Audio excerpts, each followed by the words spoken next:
Amigos, sejam bem-vindos ao canal Reproduzindo a História. O tema deste vídeo é a Revolução Russa de 1917. Vamos tratar dos antecedentes e das consequências deste acontecimento importante do século XX. Lembrando que a Rússia vivia sob um modelo czarista, que não passava de uma monarquia absolutista, modelo sustentado pela aristocracia rural. A palavra czar tem origem nos Césares do antigo Império Romano. O sistema econômico russo era baseado numa produção agrícola que estava entrando finalmente no seu primeiro processo de industrialização. No final do século XIX e no início do século XX, a Rússia tinha a maior quantidade de pessoas em estado de pobreza na Europa. Antes de entrarmos a fundo na Revolução Russa, se você não é inscrito em nosso canal, se inscreva já. As suas inscrições e as suas curtidas são muito importantes para o nosso crescimento. Assista também às nossas playlists e vídeos curtos. Desde já, conto com a sua ajuda. Para entendermos melhor a Revolução Russa, devemos voltar entre os anos de 1881 a 1894. O governo czarista de Alexandre III promoveria uma série de medidas que visavam o fortalecimento do seu próprio poder absolutista, controlando veículos de mídia e todos os setores educacionais. A industrialização caminhava a passos lentos no país. Somente os mais nobres conseguiam obter acesso a bens de produção. A população no geral era relegada à miséria e aos baixos salários, sendo este contexto da já referida miséria, de uma economia pouco industrial e um poder centralizado, seria um campo fértil para o aparecimento de ideias revolucionárias. O destaque vai para o Partido Operário Social Democrata Russo, que seria formado em 1898, baseado nas teorias de Karl Marx e Friedrich Engels, que rapidamente se tornaria ilegal no país e sofreriam duras perseguições pelo regime czarista, e seus líderes tiveram que viver fora da Rússia devido a estas referidas perseguições. Mais tarde, no ano de 1903, após divergências entre os líderes Vladimir Lenin, Julius Martov, Georgy Plekhanov e Trotsky, o Partido Operário Social Democrata foi dividido em dois grupos. Os mencheviques, que em russo significa minoria, acreditavam que os trabalhadores poderiam conquistar o poder participando normalmente das atividades políticas e acreditavam ainda que era necessário o capitalismo se desenvolver na Rússia, juntamente com as suas contradições, para assim iniciar de fato a revolução. Julius Martov e Georgy Plekhanov eram os expoentes dessa ala do partido. Já os bolcheviques, que em russo significa maioria, defendiam que os trabalhadores somente poderiam chegar ao poder através da luta armada e da implementação de uma ditadura do proletariado. O principal expoente era Vladimir Lenin. Leon Trotsky, a princípio, não filiou-se a nenhuma dessas divisões, porém em 1917 ele aderiu aos bolcheviques.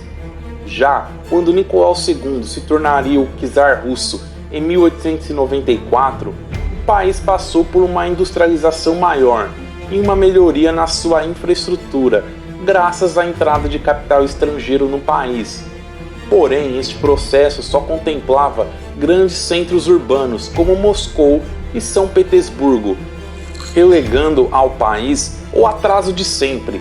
Nestes centros urbanos, com a industrialização, veio também as más condições de trabalho e os péssimos salários, fomentando o aparecimento dos sovietes, uma organização marxista formada por trabalhadores que estavam determinados a implementar o socialismo e que seriam fundamentais mais tarde na Revolução de 1917.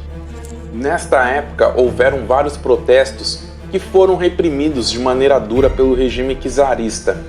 Em 22 de janeiro de 1905, um grupo de trabalhadores se reuniu em frente ao Palácio de Inverno de São Petersburgo, uma das sedes do governo, para entregar um abaixo-assinado pedindo melhorias e reformas.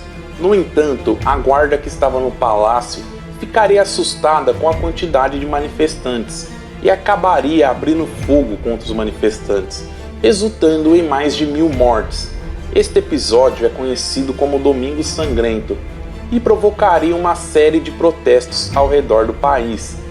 Diante da pressão popular, o já impopular czar Nicolau II promulgaria uma constituição e permitiu a convocação de eleições para a Duma, que seria o parlamento, e assim a Rússia se tornaria uma espécie de monarquia constitucionalista, muito embora o czar ainda tenha mantido grandes poderes.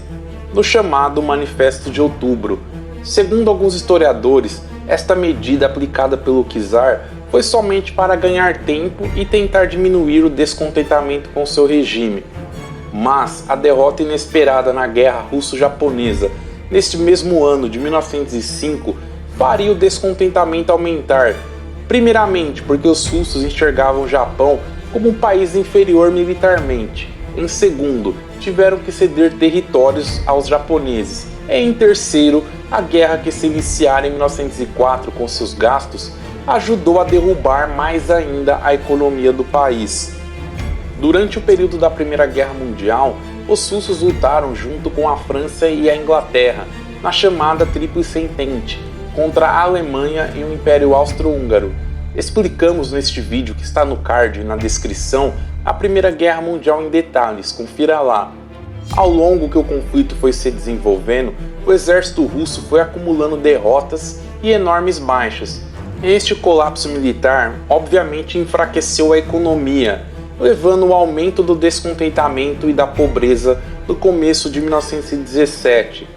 Foi nesta época que os movimentos revolucionários viriam com força total, culminando na Revolução Russa, e desta vez, além dos camponeses, os militares também aderiram a estes movimentos, forçando o czar Nicolau II a abdicar em fevereiro de 1917, evento conhecido dentro da Revolução Russa como a Revolução de Fevereiro. Após a queda do czar, um governo provisório foi instaurado sob a chefia de Alexander Kerensky, governo este que vivia numa eterna disputa entre liberais e socialistas, e também que este governo era a favor da permanência da Rússia na Primeira Guerra Mundial, fato que Lenin e seus aliados eram radicalmente contra. Após várias pressões dos sovietes, o governo de Kerensky concordaria em dar anistia aos prisioneiros e exilados políticos, e com isto Lenin e Trotsky puderam voltar à Rússia. Os bolcheviques organizaram vários congressos com lemas Paz, Terra e Pão, e todo o poder aos sovietes. Em 25 de outubro, os operários e camponeses, sob o comando de Lenin, tomariam o poder. Os bolcheviques distribuíram as terras entre os camponeses, estatizaram bancos, estradas de ferro e indústrias. Este segundo evento, dentro da Revolução Russa, é conhecido como a Revolução de Outubro. Uma das consequências da Revolução Russa foi a retirada da Rússia da Primeira Guerra Mundial em fevereiro de 1918, mediante o Tratado de Brest-Litovsk, assinado juntamente com as potências centrais. Ainda em 1918, no dia 17 de julho, para se evitar qualquer possível restauração monárquica, o antigo czar Nicolau II e a sua família foram executados sem qualquer tipo de julgamento, a mando de Lenin.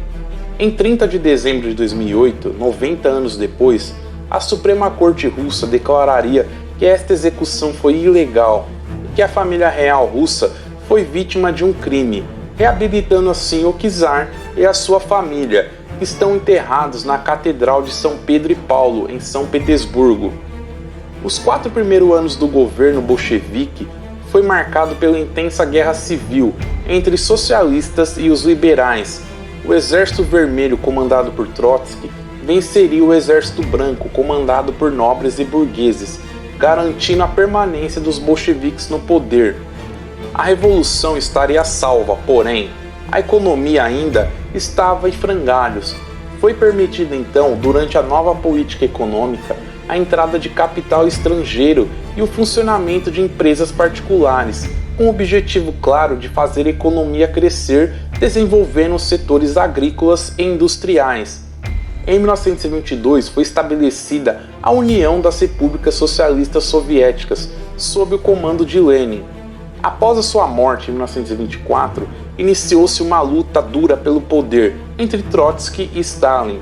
Derrotado, Trotsky foi expulso do país. Em 1940, foi morto na cidade do México por um assassino a serviço de Stalin. Sob seu governo, a União Soviética conheceu uma das mais violentas ditaduras da história e, ao mesmo tempo, passou por um crescimento econômico vertiginoso. Se você chegou até aqui, se inscreva em nosso canal, dê um like neste vídeo e assine o sino das notificações. Nos sigam também no Facebook, Instagram e TikTok. Também confiram nossos vídeos curtos diários. Desde já, conto com a sua ajuda.